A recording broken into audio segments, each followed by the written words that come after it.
வியாசர்பாடி இரவீஸ்வரர் கோவிலில் திருத்தேர் திருவிழா இந்து சமய அறநிலையத்துறை அமைச்சர் ரமேஷ் பங்கேற்பு.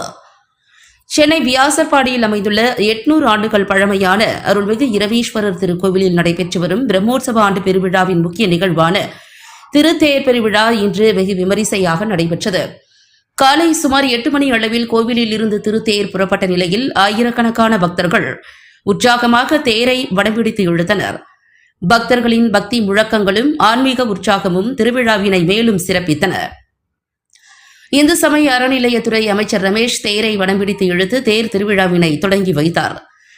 நிகழ்ச்சியில் தமிழக வெற்றிக் கழக மாவட்ட செயலாளர் சிவா, பெருந்தலைவர் மக்கள் கட்சி தலைவர் NR தனபாலன், தமிழ்நாடு வணிகர் சங்க பேரமைப்பின் தலைவர் கொளத்தூர் ரவி, இந்து சமய அறநிலையத்துறை இணை ஆணையர் முல்லை, உதவியாளர் புவனேஸ்வரி, திருக்கோவில் செயல் அலுவலர் ஆட்சி சிவபிரகாசம், மேலாளர் தனசேகர், பகுதி செயலாளர் பாலா, வட்ட செயலாளர் மணி, நாடார் சங்க தலைவர் செந்தில் முருகன் உள்ளிட்ட அதிகாரிகள், முக்கிய பிரமுகர்கள் மற்றும் ஏராளமான பொதுமக்கள் கலந்து கொண்டனர்.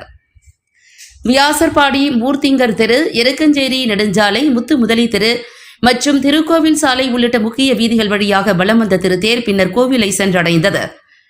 பிரம்மோற்சவ விழாவினையொட்டி வரும் புதன்கிழமை வரை பல்வேறு ஆன்மீக மற்றும் கலாச்சார நிகழ்ச்சிகள் நடைபெறவுள்ளதாக கோவில் நிர்வாகம் தெரிவித்துள்ளது. இந்த ஆண்டு பிரம்மோற்சவ பெருவிழா மற்றும் திருத்தேர் திருவிழாவில் ஆயிரக்கணக்கான பக்தர்கள் பங்கேற்று சுவாமி தரிசனம் செய்து அருள் பெற்றனர்.